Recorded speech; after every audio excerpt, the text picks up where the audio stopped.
Well, hello. Thank you for attending.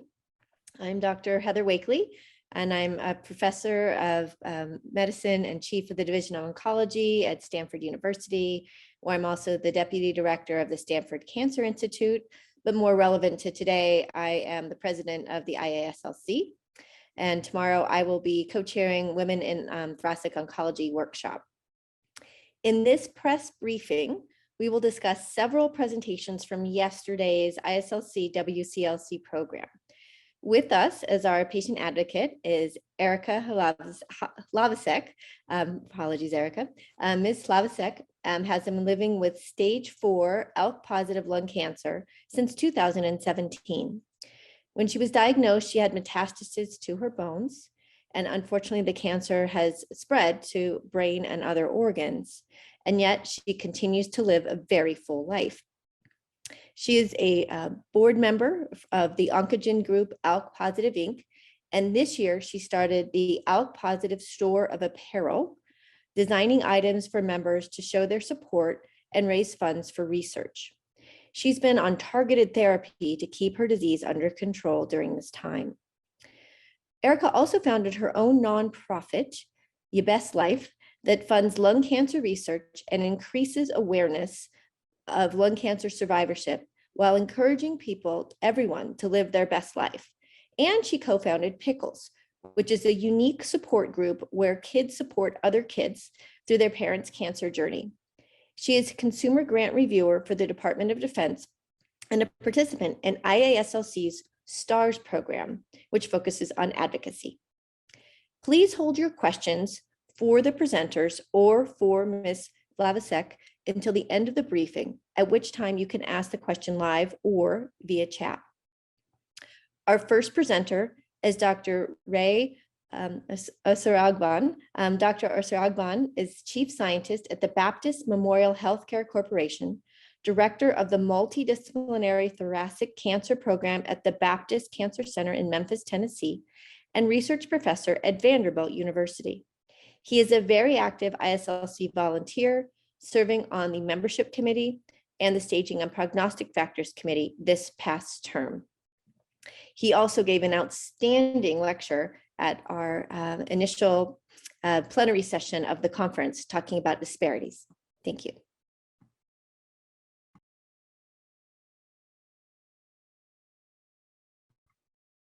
Ray, you can take it away. Good morning. Thank you, Dr. Wakely, and good morning to everyone on the call today. I thank the selection committee for the honor of the opportunity to share with you today the abstract we presented about the IASLC's prognostic and staging committee's ongoing efforts to collect a global database of molecular information on lung cancers that we are excited because of its potential to transform our understanding of lung cancer across the globe. I'm trying to share my slides. I don't know if you can see them. Excellent. So why construct a global molecular database for thoracic malignancies? And by the way, I will be talking about lung cancer today, but also important to emphasize that this effort concurrently extends to thymic malignancies, mesothelioma, as well as esophageal cancer, the 4 major cancers that the IASLC has accepted global responsibility for. So why construct a molecular database? We are in an exciting age of rapid fire discovery with the ability to use understanding about cancer biology to transform the care and outcomes of patients stricken with thoracic malignancies. So biomarker-directed treatment and prognostication are rapidly changing the face of lung cancer. For example, in the past, aggregate survival for patients with stage 4 lung cancer was about 4% at 5 years. Now we have taken our understanding of biomarker-driven subsets of lung cancer to actually transform it from one big monolithic disease with uniformly poor outcomes to multiple tiny little fragments of disease with outcomes that are increasingly superior to what we found before. So for example, with ALK-positive lung cancer, stage 4, a clinical trial demonstrating the use of two different types of biomarker-driven therapies demonstrated that the 5-year survival rate for those who received one drug, alectinib, was in excess of 62%, compared to 4% in the past. This is clearly a huge development, and we are increasingly going in that direction. But along with that excitement, we know that not all fingers are equal. We see the rapid emergence of differences in access. We also know that there are differences in prevalence of biomarker subsets of lung cancer. And there is a need in a global disease to understand the full global nature of these 4 cancers that we tilt against. So the IASLC haven't taken responsibility for helping us update the language with which we communicate across the globe. The TNM staging system has, for the first time, also accepted the responsibility to bring these 4 malignancies into the molecular age in this time that we're in.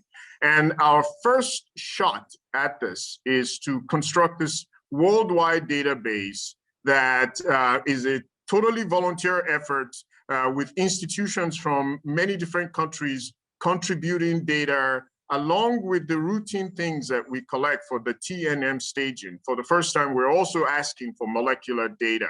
And you can see the different places from which the data have been collected thus far.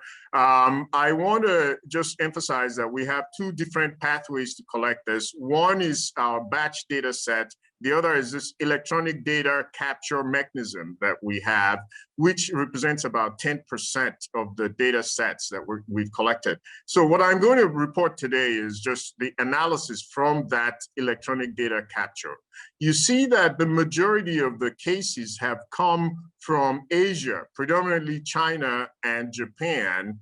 And one of the challenges that we have is to expand the contribution of North American institutions to this global data set. You see that the United States, although we do a lot more of this biomarker tests than pretty much anybody else on the globe, we have not contributed nearly as much as maybe we ought to.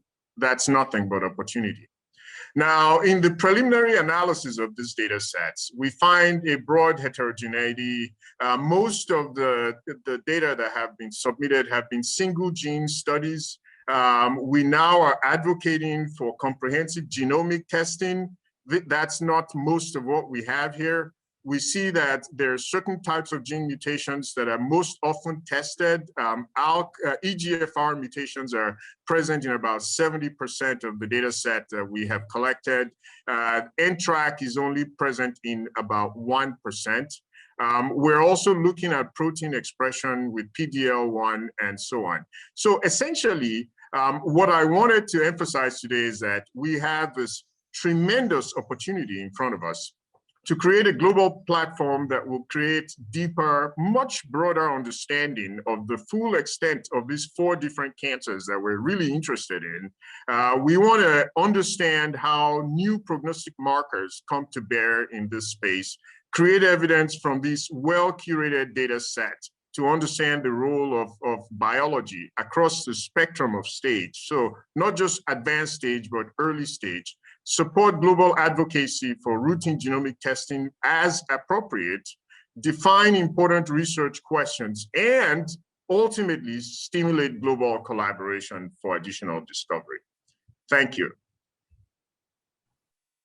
Great, thank you. And again, a reminder to please hold your questions until the end. We want to get through all of our presentations first. Our next speaker is Dr. Ernest Nadal. Dr. Nadal is the head of the section of thoracic tumors at the Catalan Institute of Oncology in Barcelona, Spain. and an assistant professor at the University of Barcelona. He co-created the Clinical Research in Thoracic Tumors group to promote clinical and translational research in solid tumors. Dr. Nadal. Thank you very much, Dr. Wakely, for your kind introduction. I would like to thank the organizing committee for the kind invitation to take part of this press conference. And I am delighted to present the data of our study, the ATESO-Brain study. This is an investigator-initiated trial sponsored by the Spanish Lung Cancer Group and was conducted in 11 centers from Spain. We focus on patients with brain metastasis and non-small cell lung cancer because this is a common complication in lung cancer, in patients with lung cancer, and they have been underrepresented in many clinical trials. ATESO-Brain study is a non-randomized phase 2 clinical trial of atezolizumab combined with carboplatin plus pemetrexed in chemotherapy-naive patients with advanced non-squamous non-small cell lung cancer with untreated brain metastasis. As a background, it's important to highlight that brain metastases are the most frequent cancer-related neurological complication and are associated with negative impact in the quality of life and in the neurocognitive function. And they are also associated with poor prognosis. During many years, radiation therapy has been the main treatment for patients, but this treatment has an impact in the cognitive function of the patients, and it could delay systemic therapy in patients with significant tumor burden out of the brain. Patients with brain metastasis, as I mentioned before, and those patients receiving corticosteroids have been excluded or underrepresented in many trials conducted that were studying the combination of immunotherapy and chemotherapy. And we have data coming from some studies that demonstrated that immunotherapy and chemotherapy could yield promising intracranial efficacy and are safe treatments in patients with non-small cell lung cancer. The aim of this study was to determine the safety and efficacy of this combination of chemotherapy and immunotherapy in patients with non-small cell lung cancer and untreated brain mets. This is the study design. Patients were patients with advanced stage 4 non-squamous non-small cell lung cancer with untreated brain metastases. They were treatment naive, and they were EGFR and ALK negative. They have echo performance status 0-1. That means that they were functionally active, and they could be treated with anticonvulsivants or dexamethasone to control the neurological symptoms, but they should be asymptomatic when they enter into the study. They should have also measurable lesions in the brain and in the body. And the treatment consisted of a combination of chemo, carboplatin, pemetrexed, and immunotherapy based on atezolizumab for 4 to 6 cycles, followed by a maintenance with pemetrexed and atezolizumab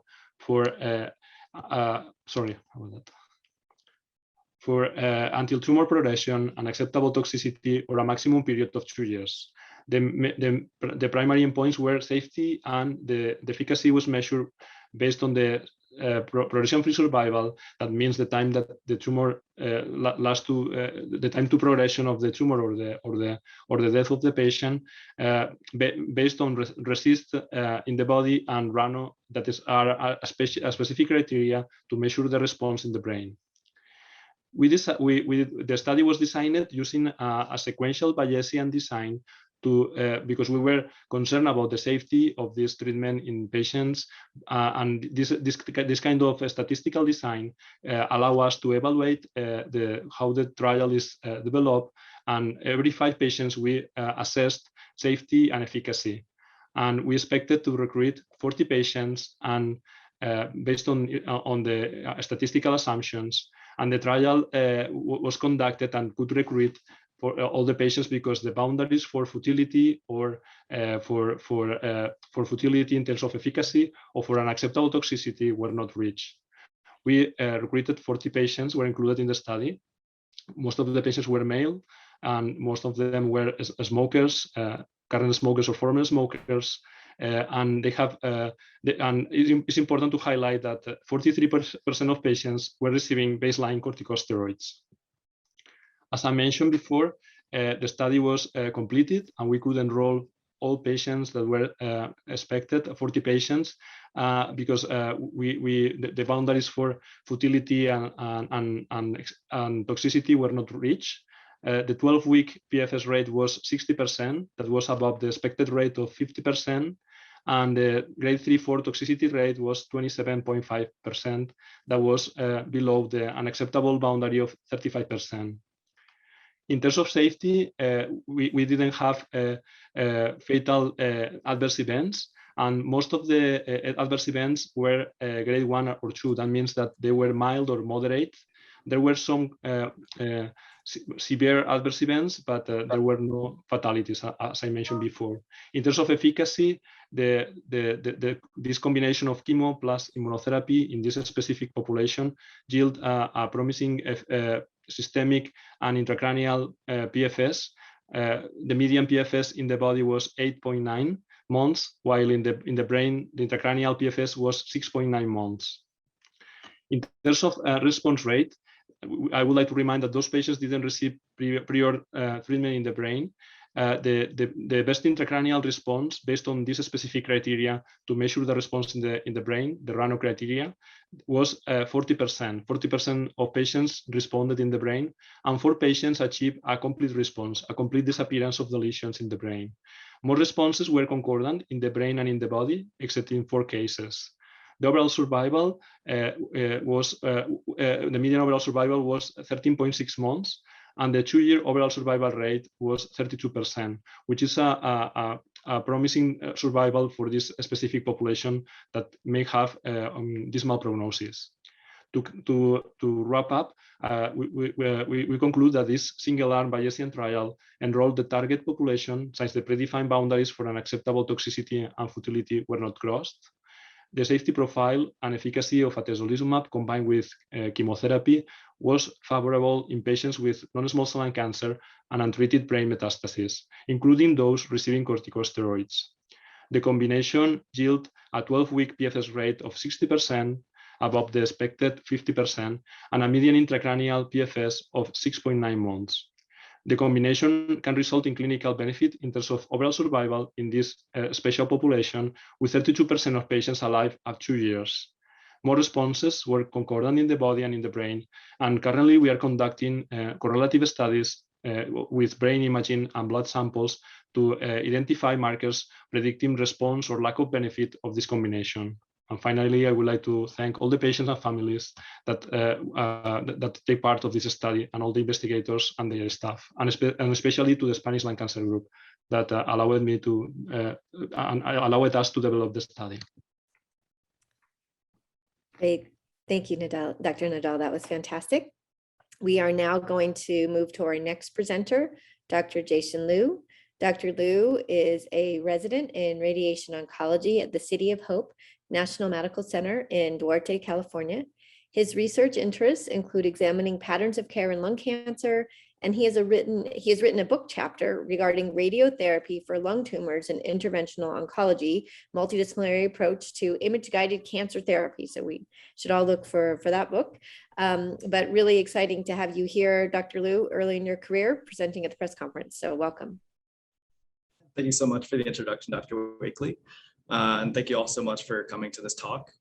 We've had so many great presentations today, and I'm very honored to be joining this esteemed group of colleagues to share my research. So I'm with the City of Hope National Medical Center, and I'm presenting research in collaboration with the people at IQVIA, which is a data science company. And I'm here to give my talk assessing patterns of care in maintenance therapy in US patients undergoing definitive chemoradiation for stage 3 non-small cell lung cancer. So I don't have any financial relationships to disclose. So there's been a pretty big shift in the way that we treat unresectable stage 3 lung cancer in the past few years. So before there was really just definitive chemoradiation, but with the advent of the immunotherapy era, there's been strong evidence to support the use of maintenance durvalumab, which is based on the Pacific trial. Essentially, with the Pacific trial, patients were found to have an overall survival and progression-free survival benefit with the inclusion of durvalumab. And as a result, the FDA has approved its use in February of 2018, and it's now become standard of care. Ever since that period, there hasn't really been a lot of evidence examining how much durvalumab is really being utilized. And our objective was really to assess the utilization rates of maintenance durvalumab in these patients with unresectable stage 3 non-small cell lung cancer. So our analysis was conducted in collaboration with IQVIA, which is an information science as well as health technology company that essentially draws information from over 100,000 suppliers. It's overall a very representative group to the general US population, and it covers approximately 90% of dispensed prescriptions in the United States. There are two main databases that we used. One was the open claims database and one was the adjudicated closed claims database. And we used both databases to conduct our analyses as kind of a self-validation study just to see if the findings were similar between the two databases. There's a lot of information that's available within both databases, which we can use to extrapolate essentially how long the chemoradiation was given, as well as how long, what maintenance therapies patients got after they finished the 6 weeks of definitive chemoradiation. So one limitation with the IQVIA database is that it unfortunately doesn't include the overall staging of patients, as well as it doesn't differentiate between non-small cell lung cancer and small cell lung cancer. So we had to do several steps in order to isolate our population of interest, which was stage 3 non-small cell lung cancer. So since we started off by including patients who are over 18 with a lung cancer diagnosis, and we only included patients who had an advanced or metastatic cancer code. In order to exclude patients with small cell lung cancer, we had to use a technique that IQVIA does quite often. They essentially remove any patient receiving etoposide.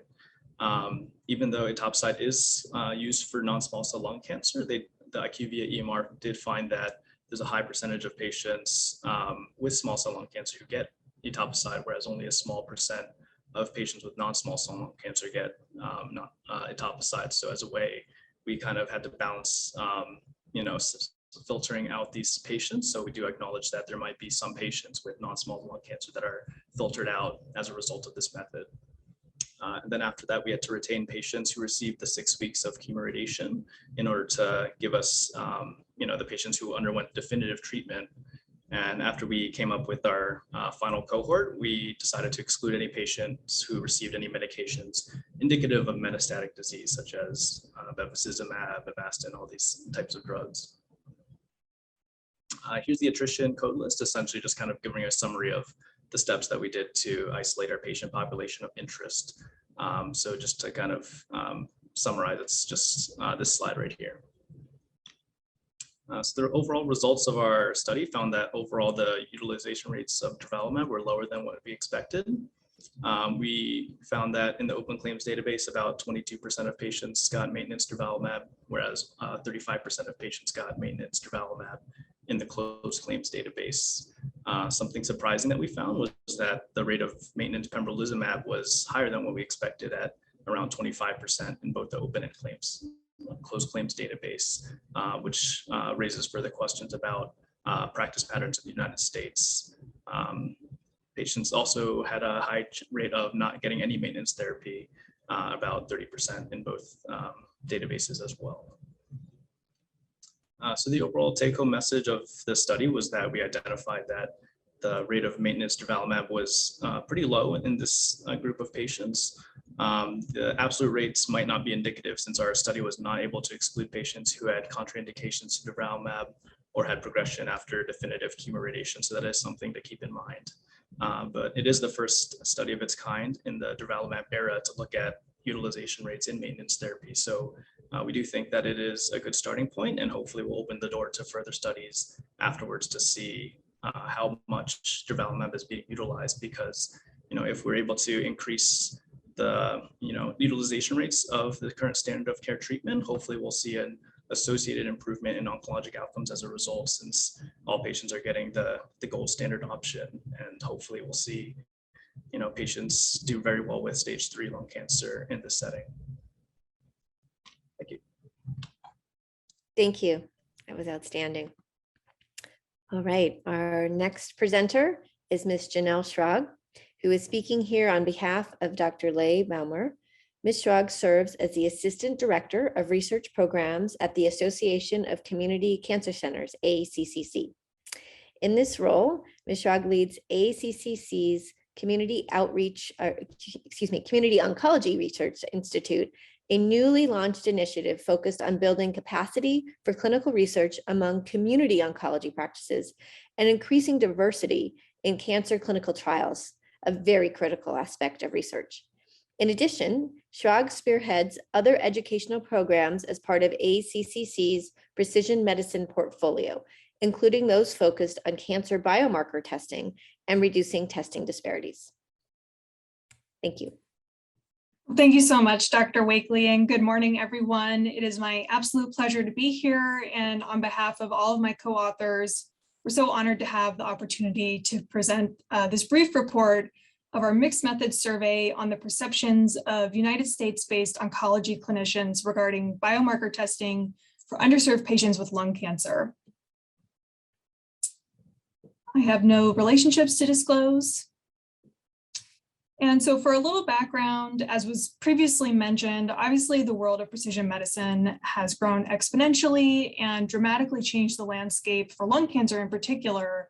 But sadly, we have not seen these advances benefit all patients equally. And there are many variables that contribute to persistent disparities in biomarker testing, including access to quality healthcare, environmental factors, and potential mistrust in the healthcare system, as well as the degree to which some patients and clinicians comprehend the importance of biomarker testing relative to treatment planning. So with this in mind, ACCC partnered with the Longevity Foundation to better understand practice patterns, attitudes, and needs for both oncology clinicians and patients related to biomarker testing. And so our two organizations conducted corresponding research studies among US oncology clinicians and patients with lung cancer, respectively. Today, I'll be discussing some of the highlights from the provider data, and the patient data has been presented elsewhere at this conference for anyone who's interested. So our clinician-facing study comprised first distributing an online survey via email from June to August 2020, with inclusion criteria being clinicians who cared for patients with non-small cell lung cancer who were insured by Medicaid, including dual eligible or uninsured.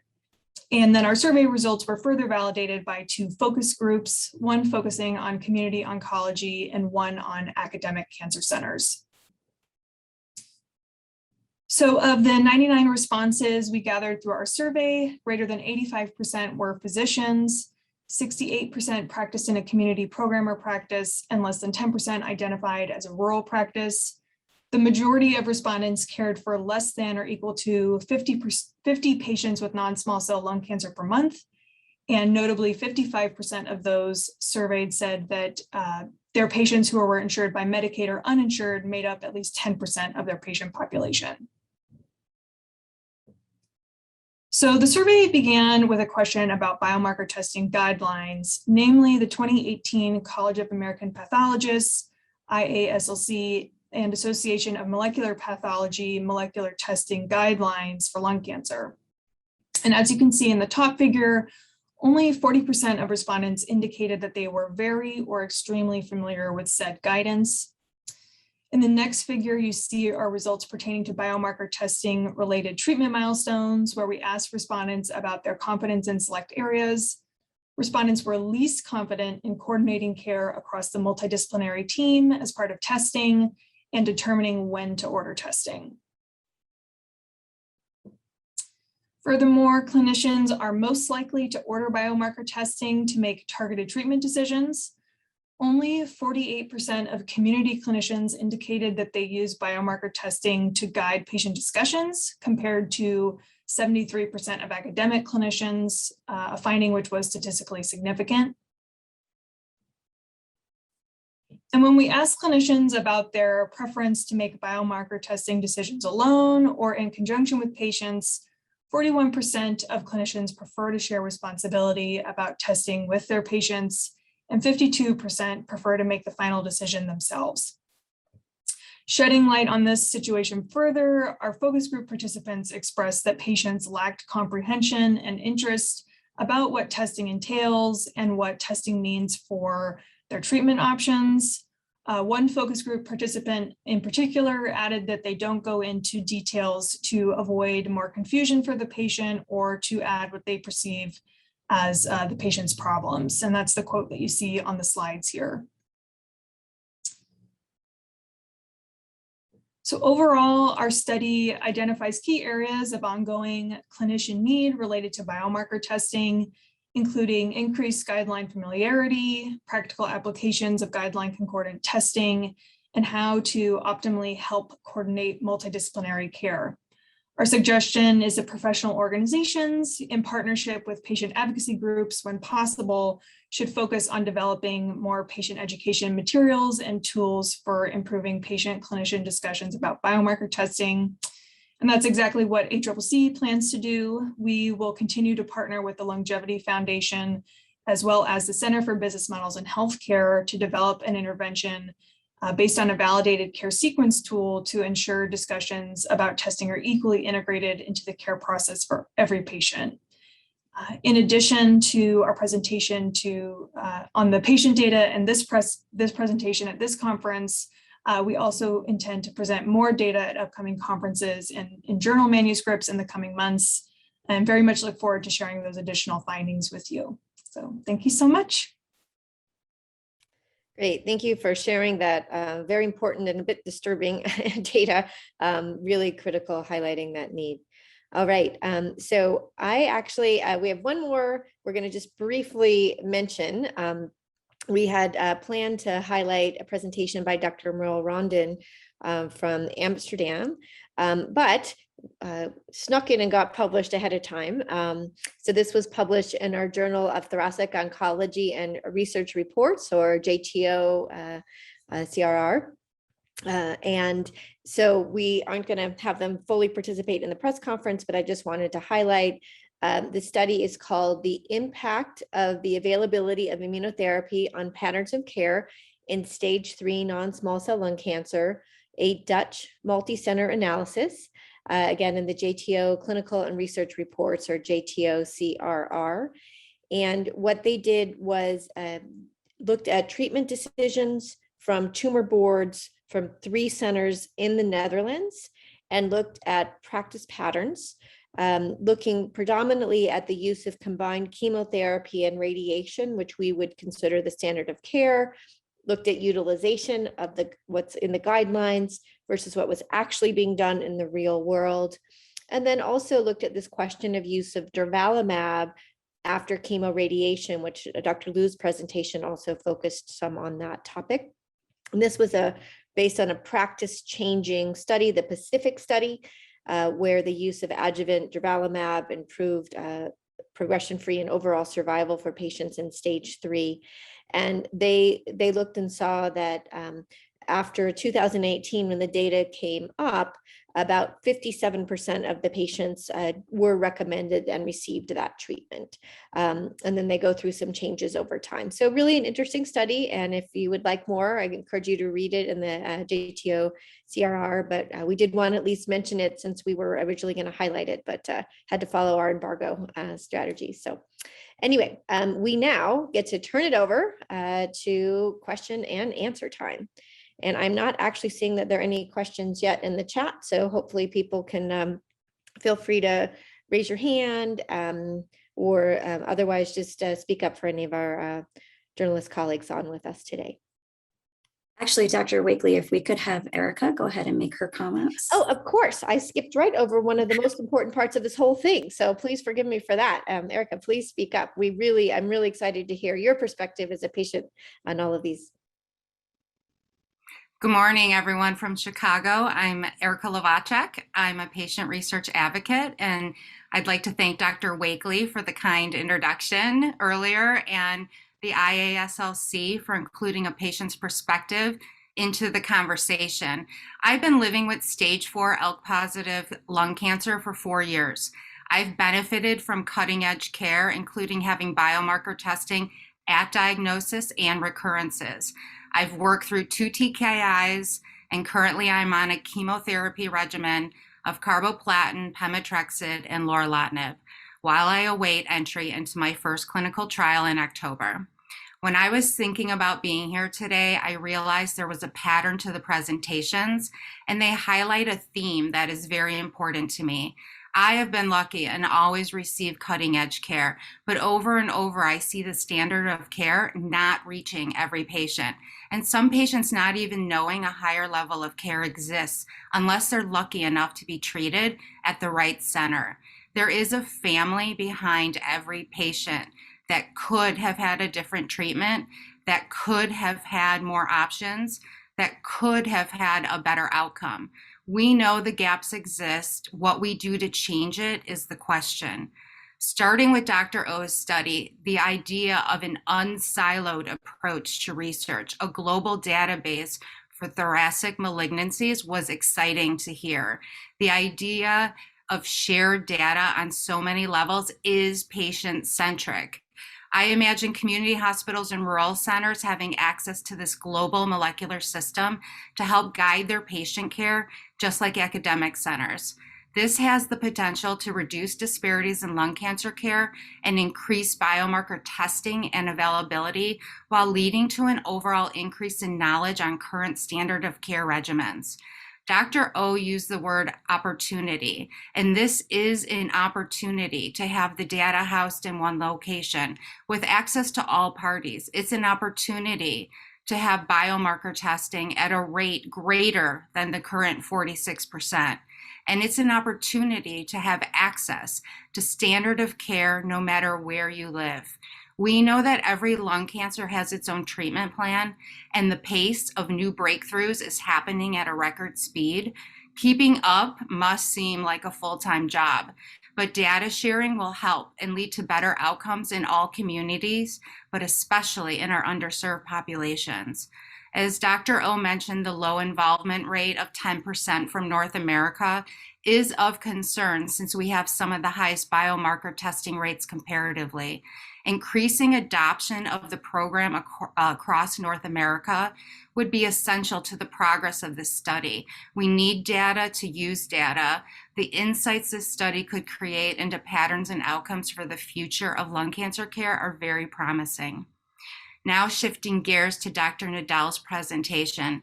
As someone who has had brain metastases, I was pleased to see a clinical trial highlighting them. This is frequently an exclusion criteria and thus remains an unmet need, where this large patient population has been underrepresented in trials. Many patients in clinical trials participate at a time when they are out of options and crucially need a treatment plan. Being excluded from a trial due to brain metastases is difficult for patients to hear. Trials are a mutually beneficial entity. The patient needs treatment and the researchers need data. With patients of lung cancer having a high rate of brain metastases, it seems the data surrounding it would be an invaluable source of knowledge for future decision-making. I appreciate the note in the study that if a patient had brain progression, they could continue on the study after brain radiation. That protocol as part of the trial design is key and goes a long way towards physician-patient trust. Patient-focused protocols also increase the likelihood of participation in trials. And in this trial, quality of life was a secondary endpoint. As cancer patients, we want to live, and usually as long as possible, but we also want to live well. So knowing how we live on trials is just as important as the data for how long we live on trials. Moving to Dr. Liu's study, it was unfortunate to view the findings that less than 40% of patients are receiving the standard of care of durvalumab following chemoradiation. Highlighting the data from the Pacific trial, we know that patients are living a significantly greater progression-free survival than the placebo group. Then to think that approximately 60% of the eligible population are not receiving current standard of care is concerning when we know there are better outcomes using the FDA-approved regimen. Equally concerning is 30% of patients receiving no maintenance therapy and 25% receiving an alternative of pembrolizumab. This goes back to the idea of where you live determines if you live. We must do better at ensuring that the correct treatment is finding the patients. As a patient advocate, I see this as one of the key issues of disparities. How do we bridge this gap to ensure that the industry's amazing breakthroughs and continuous FDA approvals are reaching all of the institutions and oncologists so that all patients receive cutting-edge care? In contrast, we heard in the study of the 3 Dutch multidisciplinary tumor boards that 57% of patients who completed concurrent chemoradiation commenced durvalumab treatment. Comparing this to the United States of less than 40%, we see an almost 20% difference between the two countries. I've asked myself several times, what is the solution to increasing the adoption of standard of care treatment? Right now, as patients, it falls to us to determine whether we are getting the proper care. A new patient, often a very sick new patient, would not question that the treatment they receive follows the most current thinking. They trust their doctor. They trust their medical centers. But the data suggests they are not receiving equal care. This study also uncovered that only 50% of eligible patients were fit to receive concurrent chemoradiation. Having only 50% eligible, knowing this is a life-extending regimen, is less than desirable. Imagine being told there is a treatment that would significantly increase your life expectancy, but you don't qualify. Are there ways to improve performance scores of this population so they also benefit? This is a large population and a huge unmet need. Exploring how we can improve here is essential and will further improve outcomes. Lastly, we heard from Ms. Schrag today, pointing out the imprecision of precision medicine. The different adoption rates of standard of care concerning biomarker testing further illustrates the disparities of care among different patient populations. When I was diagnosed, I was immediately biomarker tested. That was 4 years ago. Since then, I cannot count the number of people who weren't initially tested and were immediately treated with chemotherapy, all while there was a simple blood test and treatment in pill form available to them if they were only given the test. And here we are 4 years later with the data still suggesting discrepancies in care, with 35% of clinicians feeling less than moderately confident when determining when to order biomarker testing. The study's conclusions of the need for collaborative and impactful education materials, along with tools for improving patient-clinician discussions about biomarker testing, is a step in the right direction to real change. Lung cancer has taken too many lives, and unfortunately, too many of them unnecessarily. Our collective knowledge is our armor against lung cancer. One day we will discover the cure, but until then, we need to make sure the data that we do have doesn't get lost on any patient that could benefit, that we keep everyone alive with their loved ones as long and well as we know how, that the right treatments reach the right patients. Learning how to bridge our current gaps is our job. Thank you. Thank you, Ms. Slavicek. That was fantastic. Just so critical to hear your vision of how all of this fits into the real world and your passion plea for what we need to be doing more testing. We need to be doing what we can to improve these disparities that exist from lack of knowledge of the physicians and from patients not feeling empowered. So thank you for all the work you're doing in that direction. Thank you. All right. Yeah. We can now open it up to some questions. There are a few coming in with the chat, so I will start with one of those. But if anyone would like to ask a question, you can use the raise your hand, pop on your camera, something to let us know that you wanted to ask. But in the chat, the first question is to Ms. Schrag, thanking you for the great talk. And then asking, is the survey study data that you were presenting, did that come out of the 2000 ACCC report on underserved populations? Because I think actually the impetus for our study was much more in response to the growing number of targeted therapies for lung cancer and the biomarker testing that would need to be part of that. And then just the persistent data that we saw that testing rates were not equal among patients, particularly among low socioeconomic patients. Great. Thank you. There's actually a follow-up on that. And before we get to, I'm going to keep on topic with you for just a second here. Ray had a question to you about just talking about that level of paternalism that we saw. I think I certainly gasped when I saw that quote that you had. I think many of us probably did. And I guess a question is, what is the ACCC doing to try to overcome that? All right. I think that, and Ray, maybe you were asking me that too. I think we all need to think about how do we overcome that old school type of thinking that the doctor knows best and you wouldn't question the doctor, and get into the modern era where it's all of us discussing together to make sure that the best possible options are discussed with each patient and the best possible treatment. Yeah, and I think that's definitely one of the greatest challenges that we saw come out of our survey findings. And what we're really trying to do right now by developing this intervention is to make the discussion about biomarker testing a routine part of the visit between a patient and a provider, so that we remove that any kind of implicit bias or anything or misunderstanding, just remove that from the equation. It becomes part of every visit with every patient. That's really what we're focusing on now. So we're currently designing that and hoping to launch an interventional study next year. Great, that's fantastic. I think we'd love to all join forces, so it's great. Good. Okay, now I'm going to pivot. The next question is to Dr. Nadal, and this is from Aaron Talent of Oncology Business Review.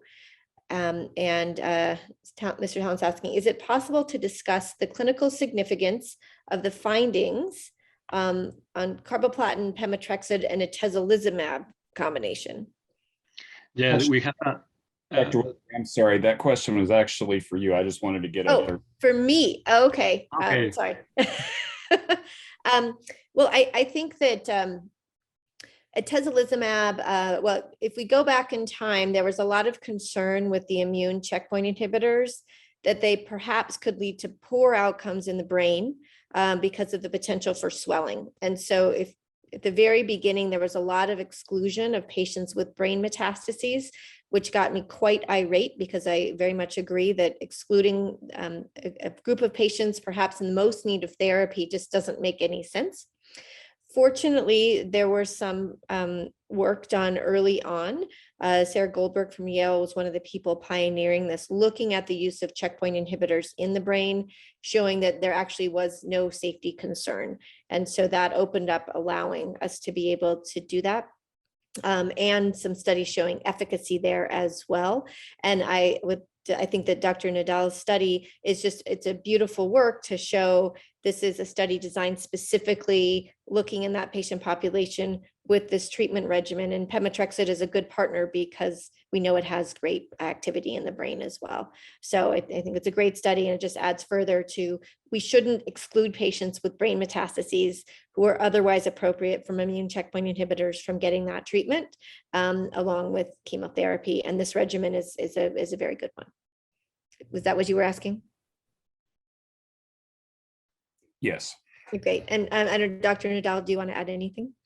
I completely agree with all your comments, Dr. Wakely, and I think is one situation that we find in the clinic, and many patients that are for example, candidates for curative therapies. When we perform the study, the extension study, we could find brain lesions, and then those patients, they can lose the opportunity to receive a curative treatment, and then when you are planning to treat those patients, in many cases, they are also excluded from receiving a treatment within a clinical trial.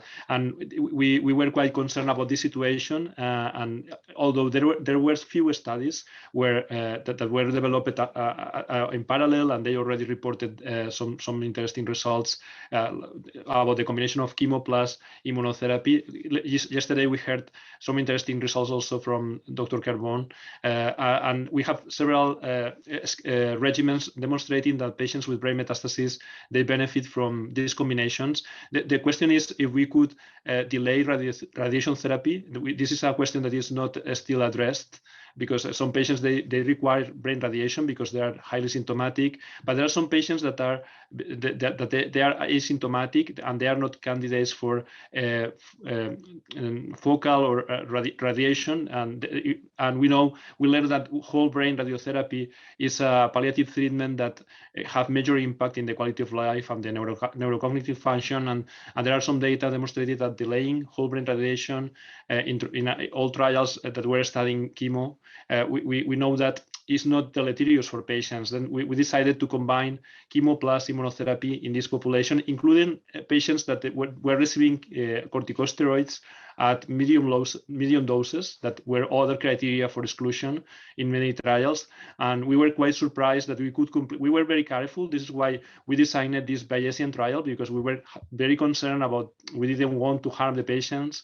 And this is a design that is very challenging because we need to be collecting the data very carefully and analyzing the trial every 5 patients to be sure that we were not harming the patients. But we were very happy when we arrived to the 40 patients and we realized that it was safe, and the activity that we were quite humble to, we were expecting a 10% increase compared with historical data, and we reached a 20% increase. This is why I think clinical research in special populations is an unmet need, and we need to move forward in this direction. It's challenging, but we should continue doing this kind of research, I think, and because that could benefit patients. And now the clinical oncologists, the medical oncologists, they will feel a little safer that this combination is a good option for patients.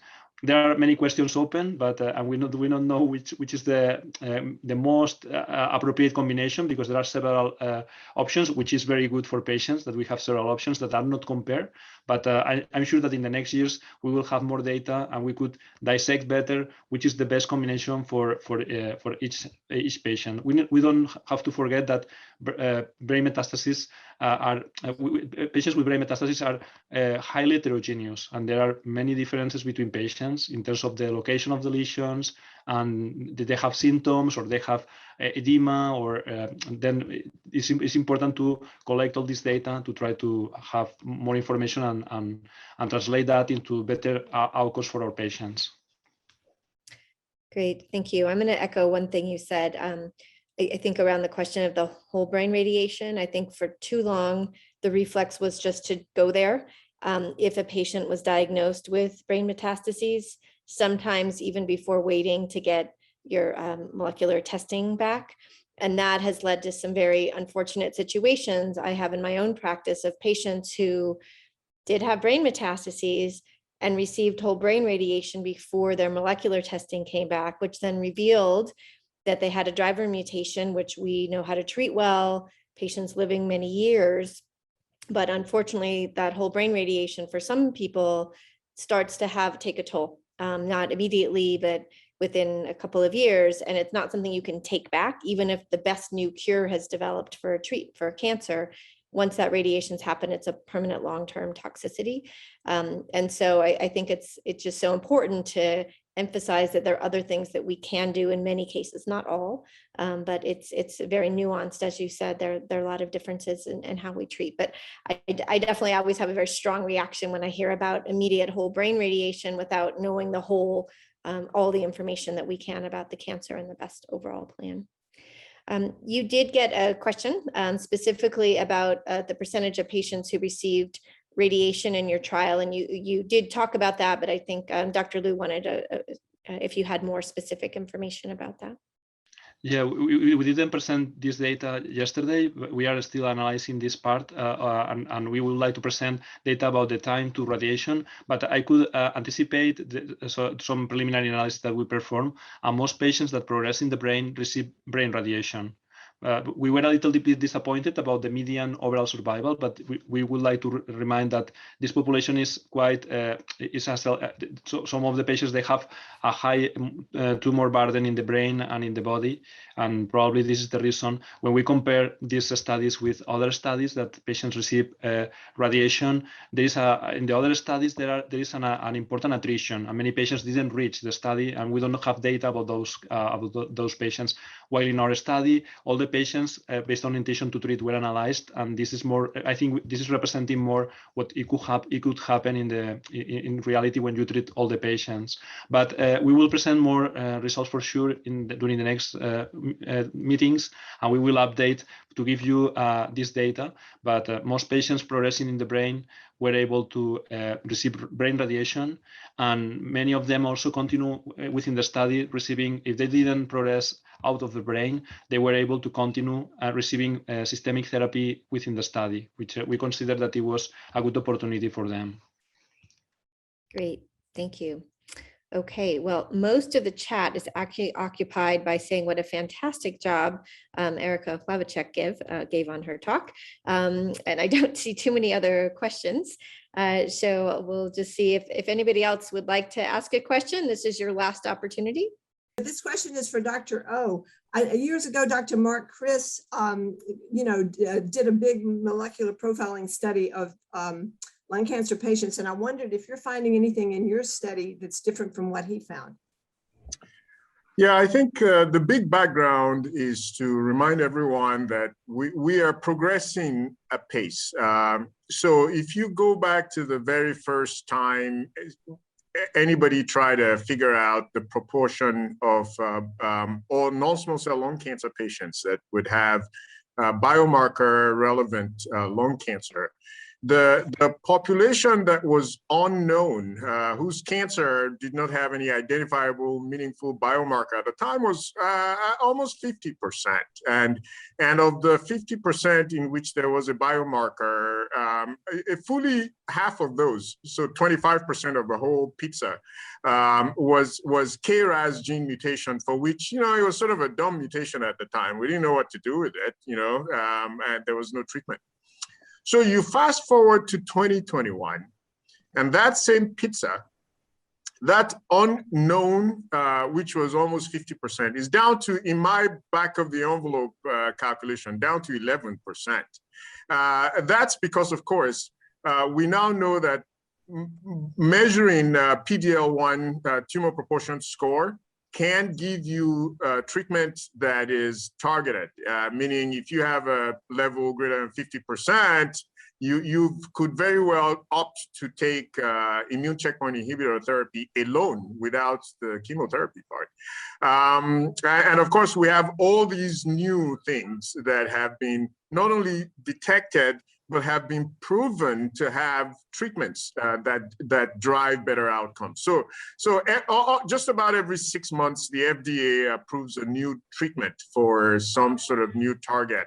We now have, I think, about 11, maybe 12 different biomarker targets for which there is US FDA approved treatment, which is a radical improvement from what Mark and others years ago were demonstrating, where most of the biomarker identified subsets of lung cancer really didn't have treatment that was proven. So yes, we've come a long way from where we were 10 years ago. Thank you so much. And just a quick question for Dr. Nadal, just to clarify your population. So this was first line for all their disease? I mean, these patients presented with brain mets, so this was their first line treatment? Yeah, these patients Okay. they were chemo naive. They were diagnosed at the stage 4, and they Okay. presented at baseline brain metastasis. But they Thank were you. it was allowed if patients receive chemotherapy as adjuvant or neoadjuvant therapy if they have a curable disease, but it was requested 6 months at least of follow-up. Okay. As it is quite usual in clinical trials. But these patients were naive for systemic therapy for advanced non-small cell lung cancer. Okay, thank you. You're welcome. All right. Anybody else? Good. Okay, well, again, thank you all for participating, and thank you for jumping in with the question. That was great questions. All right, good. Okay, well, enjoy the rest of the conference. We've got an exciting few more days, and hope to see you all in person sometime. Take care.